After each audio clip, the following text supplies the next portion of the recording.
to play professional football, protect celebrities as a bodyguard, and now he kills people with laughter. Hi, I'm Mihaela Koman and welcome to WatchMojo.com. Today I'll be chatting with comedian and radio show personality Goumba Johnny. So tell us the story behind your nickname. When I signed on to WKTU in New York, my real name, John Saliano, my boss thought it was too hard to say and remember. I came up with the name Johnny Goumba, and he says, no, Goumba Johnny. It's a Italian-American slang for like best friend, godfather, cousin. You know, when people, it's really, in the States, the slang is spelt with a G, but in the Italian language, it's with a C. It's Goumba or Kumara. I also read somewhere that it meant something like tough guy. Does it have anything to do with it too? It has been used negatively in films by filmmakers in Hollywood. Italians know the true meaning and how it's used, but people who are not Italian have used it negatively to knock Italians. So in my case, it doesn't mean anything like that. It's just a term of endearment. It's friendly. So Italians are often actually associated with the mob and the tough guy image, but that's kind of changing. So what's your opinion of shows like Jersey Shore, for example? Jersey Shore is kind of hard to get used to for a lot of people, myself included, because there was a time when I started to get into show business, you had to have talent. Snooki is from Chile. She's making more money being Italian than I am. She gets $30,000 an appearance. She's 4'9", 200 pounds and orange. And you know, people just seem to like to watch TV now and watch what I would call is like a human train wreck. And you know, these kids are kids, and they're just acting themselves, and you know, they're acting their age and being foolish and outrageous and stupid, and you know, people are enjoying it. Fear Factor was another show that I couldn't take.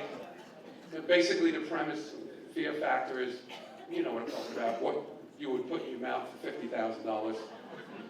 You're married, you know what I mean. So I saw on your resume that you've written for Cosmopolitan. Is that because you have a great understanding of the ladies? And if so, what's your secret? It was more on a comedic level. It wasn't because I do not have a great understanding on women. Admitting that you don't understand women is a huge step forward for everybody. Cost me $25 a bag for me and my wife to come up here. My wife had 2 bags, $25, $50, $100 for the bags. It's an extra $100 for bags. And an extra $150 for my wife's emotional baggage. On the radio, you can get away with a lot more than on camera. So what's one of the craziest things that you've done while on air? One of the things that we did on air was a contest that we called Nude with a Dude. And I believe we gave away a trip to Hawaii. And we had 2 men stay naked with each other in a sleeping bag until somebody couldn't take it. And the guy who stayed in the longest got the trip to Hawaii. And and they were in the studio, naked in the sleeping bag. And it was pretty funny. With such a big variety on your resume, is there anything that you are still interested in trying? People always laugh at me when I say this. I'd love to host a game show. You know, it's a nice, steady job. It's fun. I always watch The Wheel of Fortune, and I say, boy, Pat Sajak has no idea how good he has it. He has such a, you know, the game is the show and the contestants, and it's just, you show up and then you basically get out of the way, and it's a nice way to make a living. What's the toughest thing that you've ever done? The toughest thing I've ever done and the best thing I've ever done is getting married. Actually, this weekend we're married 2 years. Yeah. 2 years, man. I got married late in life. I'm not used to it. Like, I still wake up every day like, don't you gotta go home? My mother's coming over here to clean. You gotta get the out of here.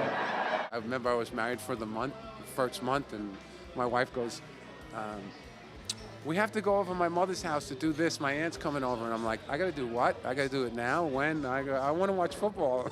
You know, marriage has been a big mirror for me about who I am and who I want to be. I just didn't know anything about marriage, and married guys don't tell you anything before you get married. Every married guy says, "Hey, how do you like being married?" It's good, it's good, it's good, it's good. It's good. How is it? It's good, it's really good, it's good, it's good, it's good. Can't wait till he does it. Find out for yourself, you stupid. Thank you so much for your time. Oh, no, it's great. I love Canada.